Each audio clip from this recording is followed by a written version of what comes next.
Caca, maaf ya Zara ngintip ya. Takut kamu kenapa-napa. Kata siapa? Kata Zara, kan ngintip lah itu sama si Zara lewat bak mandi. Kenapa si Zara itu ngintip dari situ, Wak? Kalian tahu apa yang dia lihat? Abah? Hai, wassalamualaikum warahmatullahi wabarakatuh. Terima kasih sudah klik video ini. Oke, Wak, jadi di malam Jumat ini seperti biasa, ya kan? Aku akan menceritakan kisah horor Wawa lainnya yang sekarang udah masuk part 42 ini, mantap. Dan aku juga mau disclaimer buat kalian yang mungkin baru join di video aku, kalau semua kisah horor Wawa yang akan kalian tonton di channel YouTube aku ini murni berdasarkan tulisan asli para narasumber, Wak. Tidak ada yang aku lebihkan dan tidak ada yang kukurangkan juga. Dan semua gambar dan efek yang kalian lihat di video ini hanya dijadikan sebagai bahan pendukung aja, untuk bisa mempermudah para penonton untuk merasakan langsung nih kehororan dari kisah pribadi horor Wawa ini. Adapun memang nama yang aku samarkan di sini merupakan permintaan dari narasumber untuk bisa melindungi si narasumber tersebut dari satu dan lain hal yang tidak diinginkan, Wak. Dan para narasumber murni hanya ingin berbagi pengalaman horor mereka di sini untuk menambah koleksi cerita horor kita semua. Semua kembali lagi ke kepercayaan masing-masing ya. Dan di kali ini aku akan menceritakan pengalaman horor Wawa pada saat dia berada di pesantren, Wak. Jadi tanpa berlama-lama kita langsung masuk aja ke ceritanya. Check it out.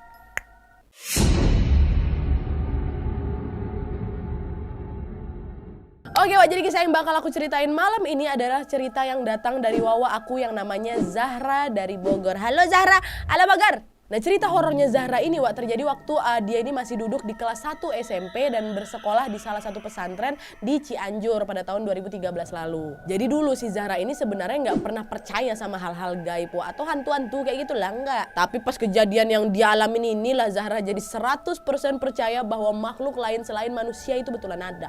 Nah, jadi ceritanya kayak gini. Dulu waktu si Zahra ini masih jadi anak baru di pesantrennya, Zahra ini punya teman sekamar, Wak, namanya Caca. Dan FYI di pesantren si Zahra ini per kamar diisi 25 orang, Wak. Tapi waktu itu Zahra ini cuma deket sama si Caca karena kebetulan lemari mereka tuh sebelahan gitu lah. Nah, dalam satu kamar ini biasanya ada beberapa kakak kelas yang memang sudah SMK dan SMA. Karena memang pesantrennya si Zahra ini ada SMP, SMA, dan SMK-nya. Nanti yang kelas 3 SMA sama SMK itu yang bakal jadi pembimbing di kamar mereka gitu loh. Tapi cuma ada 5 senior aja per kamar. Nah, pada waktu itu karena si Zahra ini cuma dekat sama si Caca, mereka ini kemana-mana selalu bareng, makan bareng, berangkat ngaji bareng, ke kelas bareng, sampai mandi pun kadang bareng. Nah, karena waktu itu kan mereka ini masih sama-sama anak baru, Wak, jadi mereka tuh nggak tahu apa-apa nih tentang pesantren mereka itu, termasuk cerita-cerita horornya atau larangan-larangan yang ada di pesantren itulah, belum tahu, anak baru. Nah, sebelum aku masuk ke cerita lebih lengkapnya nih, Wak, aku cerita sedikit tentang si Zahra ini ya. Jadi si Zahra ini udah berhalangan atau haid dari kelas 6 SD. Jadi Zahra udah biasalah sama yang namanya bersihin pembalut dengan benar, cuci yang bersih, pakai sabun. Pokoknya sampai bersih kali itulah udah diajarin memang sama mama bapak, sama mama bapaknya sama mamanya. Nah, pada suatu hari pas lagi di pesantren, Zahra dan si Caca ini sama-sama lagi berhalangan di waktu yang bersamaan. Dan Caca waktu itu baru pertama kali haid, Wak. Jadi dia belum begitu tahu nih gimana cara cuci pembalut yang benar. Nah, ceritanya hari itu udah masuk maghrib tuh, Wak, dan memang biasanya santri yang memang lagi berhalangan memanfaatkan waktunya buat mandi. Udah maghrib nih padahal kan. Kenapa mereka manfaatin waktu tersebut untuk mandi? Biar nanti nggak ngantri setelah semua udah selesai sholat maghrib. Dan hari itu kebetulan WC yang di depan udah full semua, cuman ada satu barisan WC yang kosong. WC bagian belakang, Wak, yang memang deket kali sama sawah. Waktu itu Zahra sama si Caca ini mikir, daripada nanti waktu sholat maghrib keburu habis ya kan, orang-orang nanti pada berebut kamar mandi, mending kita mandi di kamar mandi belakang itu aja yuk. Dan posisi kamar mandi belakang tuh macam panjang gitu loh, Wak. Bak mandinya bebarengan. Terus penghalang kamar mandinya itu cuma untuk penghalang badan aja. Jadi kalau kita ngambil air di bak itu kita bisa lihat ke sebelahnya. Terbayang, Wak, ya. Jadi memang baknya tuh panjang, ketutupnya cuma kesekat untuk tutup badan aja. Jadi kalau kalian bisa nengok tangan kawan kalian ngambil gayung dari sebelah kalau kalian nengok. Nah, kebayang ya. Nah, singkat cerita, Wak, mulai mandilah itu Zahra sama si Caca. Mereka mandi sambil ngobrol-ngobrol juga, Wak. Tapi kan terpisah memang. Dan selain itu juga Caca ini minta bantu kasih tahu cara cuci pembalut yang bersih. Waktu itu si Zahra mandi sambil lah ngasih tahu kawannya. Jadi macam saut-sautan gitulah mereka berdua tuh. Jadi ini cuci bagian situ kayak gitulah. Tapi yang anehnya, Wak, makin lama kok suara si Caca ini makin mengecil. Sampai akhirnya dari mengecil sampai nggak ada lagi suaranya. Jadi kayak diam aja gitu loh si Caca ini waktu si Zahra ini lagi ngomong. Akhirnya ditanya lah sama si Zahra, kan udah selesai kok cucinya, Caca? Caca nggak jawab. Zahra waktu itu masih pikir positif, Wak. Oh, mungkin si Caca nggak denger kali ya. Nah, sampailah selesai si Zahra nih mandi kan. Zahra tanya lagi, Zahra udah selesai nih ya, tinggal pakai baju. Kamu udah selesai belum? Kalau belum, Zahra tunggu di sini ya. Soalnya kalau keluar takut dekat sawah suka ada ular, Caca. Tetap nggak jawab si Caca itu, Wak. Akhirnya Zahra panggil lagi nih si Caca. Caca, kamu masih di situ kan? Caca. Oh, Caca. Dan tetap belum ada jawaban juga dari si Caca. Wah, mana si Caca nih? Akhirnya karena si Zara ini takut si Caca kenapa-napa, Zara ngomong lagi, "Ca, maaf ya Zara, ngintip ya. Takut kamu kenapa-napa." Kata siapa? Kata Zara, kan ngintip lah itu sama si Zara lewat bak mandi. Ingat kan kalian di bagian bak mandi itu kan betul-betul terbuka gitu kan. Yang tadi aku bilang kalian bisa nengok kawan kalian sebelah tuh loh. Nah pas si Zara itu ngintip dari situ, kalian tahu apa yang dia lihat?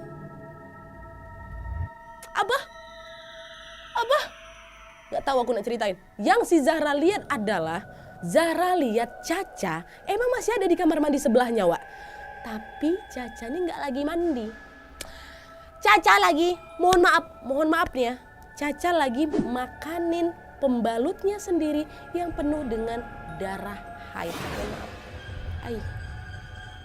Dan mata Caca waktu itu merah kali, Wak. Dia menatap si Zahra kan sambil ketawa kayak kuntilanak. Gitu. Zara nengok itu langsung refleks lah, dia lari keluar kamar mandi cuma pakai anduk aja tuh sambil teriak, tolong kata gitu. Orang-orang di dalam pesantren pun pada kebingungan, kenapa nih kok ada orang suara teriak? Kebingungan mereka setelah mereka tahu si Zara itu yang teriak-teriak. Setelah itu Zara pun langsung lah dibawa ke kamarnya, ninggalin si Caca sendirian di kamar mandi.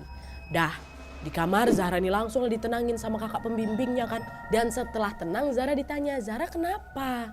Zara lihat apa di sana?" Zara waktu itu cuma bisa bengong aja, Wak, bayangin muka si Caca yang betul-betul bibirnya penuh darah tuh loh. Waktu itu Zara belum bisa jawab pertanyaan si kakak itu soal Zara ini kenapa. Zara cuma nanya balik ke kakak pembimbingnya kan, "Di mana Caca, Kak?"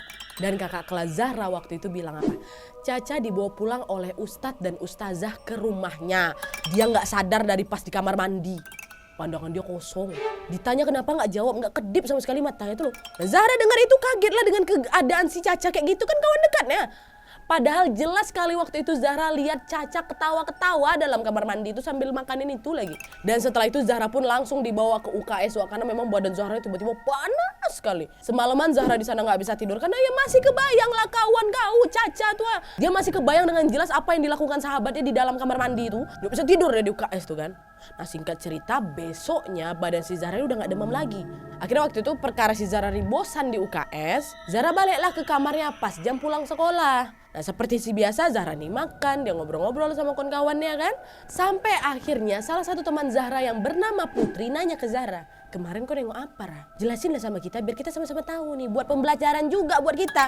Kita sama-sama orang baru di sini, Zahra. Kita nggak tahu di WC itu ada apa. Ini kau kasih tahu sama kami." Zahra pun waktu itu udah siap nih Wak untuk bercerita kan. Ceritalah dia tuh apa yang dia lihat pas maghrib itu dari awal sampai akhir. Nah pas si Zahra ini lagi cerita, kebetulan pula waktu itu ada kakak kelasnya si Zahra masuk ke kamar sambil dengerin ceritanya si Zahra. Nah pas Zahra selesai bercerita, kakak kelasnya ini pun baru bilang, "Aku lupa ngasih tahu kalian. Kalau lewat dari jam 5 udah nggak boleh lagi ada yang ke WC belakang. Di sana itu memang angker dari dulu, Dek. Katanya sih mau udah jadi kayak sarangnya tuh loh di situ. Dulu memang pernah ada tulisan yang dibuat sama pihak pesantren, tapi kadang tangan santri ini kan pada iseng ya kan. Jadi makin lama tulisan itu copot-copot sama mereka. Maaflah Zahra ya, aku lupa kasih tahu kau. Sekarang kau lupain aja tuh semuanya, perbanyak doamu kepada Allah ya, supaya semua baik-baik aja." Ternyata memang wah itu pula larangannya, kalau atas jam 5 nggak boleh di WC belakang. Kan mereka pilih kamar mandi belakang kan, pilih ya kamar mandi depan harusnya. Dan dari sanalah Zahra pun baru paham bahwa di pesantren itu ada larangan kayak gitu. Dan semenjak kejadian itu Zahra sebenarnya masih nggak nyangka tuh loh sama apa yang dia lihat, Wak. Kalian bayangkanlah kawan dekat kalian tiba-tiba ngunyah itu. Dan Zahra pun masih mikirin gimana nih nasibnya si Caca setelah hari itu kan. Pasti kalian juga penasaran. Apa dia baik-baik aja? Karena Wak, kata Zahra setelah itu si Caca ini udah gak balik lagi ke pesantren. Barang-barangnya pun ditinggal aja sama keluarganya. Dah, selesai nih ceritanya. Selesai, janganlah dimarahin aku nanti sama kalian. Belum, masih lanjut lagi. Terus Wak, beberapa malam selanjutnya Zahra ini udah kayak ngerasa ngantuk kali kan. Karena memang beberapa hari sebelumnya tidurnya Zahra ini bisa dibilang kayak berantakan gitu lah. Karena masih takut kali kebayang apa yang dia lihat di kamar mandi itu kan. Nah malam itu posisi tidurnya si Zahra ini ngadap ke lemari depan. Ke depan lemari. Waktu itu di sebelah kanannya si Zahra itu cuma ada Lara, salah satu teman sekamarnya memang. Nah malam itu Zahra ini kayak ngerasa ketindihan, Wak. Mau teriak nggak bisa, gerak nggak bisa, merem pun nggak bisa. Sampai akhirnya Zahra ini dengar ada suara orang ketawa. Suaranya persis sekali kayak ketawa si Caca waktu lagi ngunyah tuh loh, Wak. Nah selain suara ketawa, Wak, Zahra ini juga dengar ada suara yang mukul-mukul lemari gitu. Dan sumber suaranya itu, Wak, ada dari atas lemari, kalian bayangkan. Zahra waktu itu nggak berani sama sekali nengok ke atas lemari lah. Zahra cuma bisa ngelihat ke arah kakinya dia aja. Dia nggak bisa merem waktu itu, nggak bisa gerak, nggak bisa teriak ya kan. Tapi terdengar ada suara orang ketawa di atas lemari sama suara nokok-nokok lemari. Ya udahlah pandang kaki aja laku, kata si Zahra. Gak ngerti lagi dia harus kayak gimana, Wak. Sampai akhirnya Wak Zahra ini denger ada suara yang ngomong. Lihat ke atas dong, kan kita udah pernah ketemu. Aduh jangan lihat ke atas tuh. Tuh katanya. Dalam hati si Zahra ini langsung teriak, Wak, pengen rasanya pingsan tapi gak bisa. Dan di tengah ketakutannya si Zahra ini tiba-tiba Zahra lihat sikat giginya terjatuh. Dah, sikat gigi yang dari atas lemari itu jatuh. Karena memang Zahra ini kayak naruh ember, gayung, alat-alat mandinya tuh di atas lemari itu memang. Dan entahlah, mungkin refleksnya si Zahra ini, Wak, waktu itu Zahra malah refleks nengok ke atas. Dan kalian tahu Zahra lihat apa?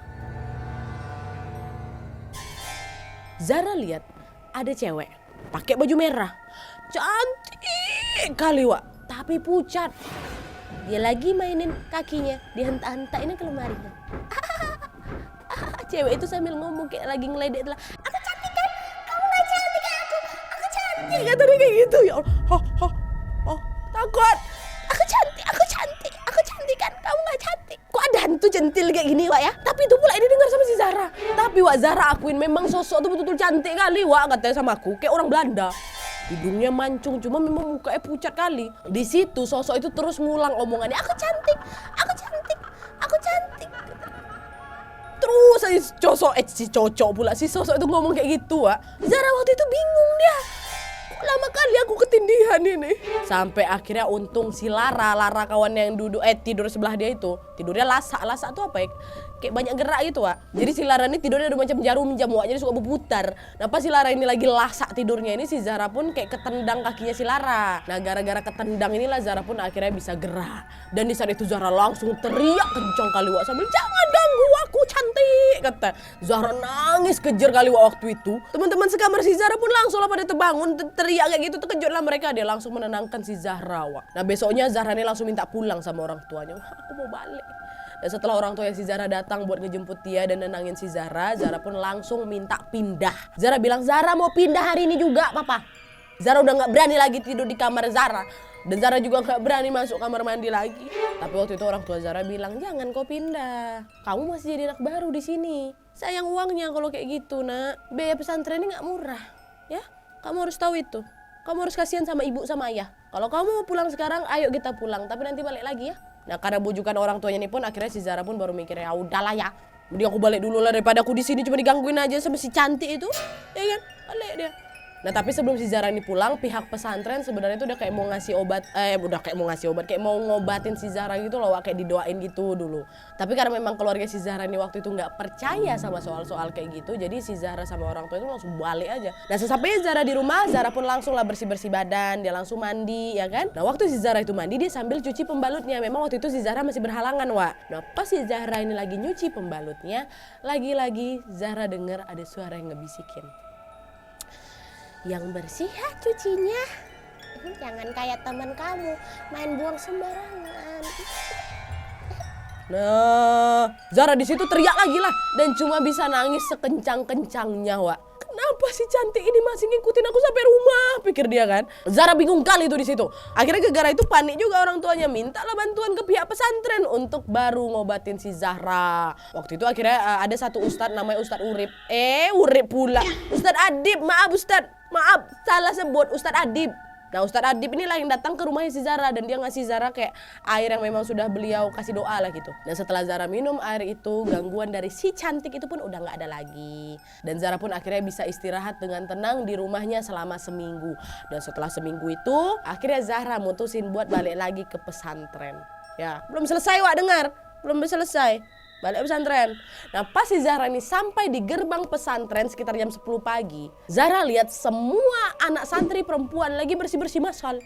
Padahal itu hari Kamis nih. Dan harusnya mereka masuk kelas karena hari sekolah memang. Kok pada bersih-bersih hari ini? Kata Zahra mungkin dalam hatian. Terus pas si Zahra turun dari mobil, Wak, semua kawan kamarnya si Zahra ini langsung nyamperin si Zahra. Terus dia bilang, Zahra, pas kau balik kemarin keadaan di sini makin buruk, Zahra. Nah mendengar perkataan kawan-kawan ini bingung gak sih Zahra? Hah?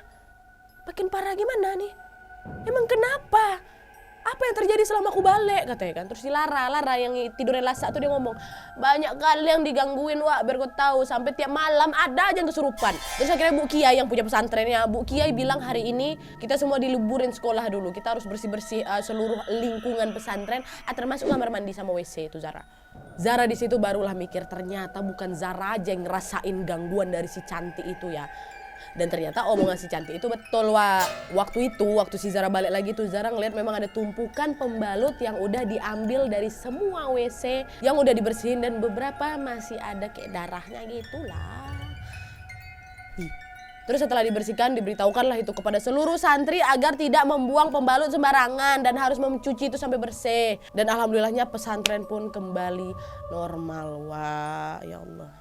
Oke, jadi itu tadi kisah si Zara, seram kali ya kan? Atau gimana nasibnya si Caca Nat? Zara pun sampai sekarang nggak tahu gimana kabarnya dia. Karena sampai si Zara ini lulus di pesantren itu pun Caca nggak balik-balik lagi. Pun lemari si Caca ya masih ada di kamarnya tuh, di pesantren itu maksudnya. Betul-betul los kontek gitu loh. Nggak tahu kabar si Caca tuh kayak gimana. Semoga aja lah Caca baik-baik aja ya. Caca kalau kau nonton ini juga kabarin aja di komen gimana kabarmu. Zahra mencarimu sayang.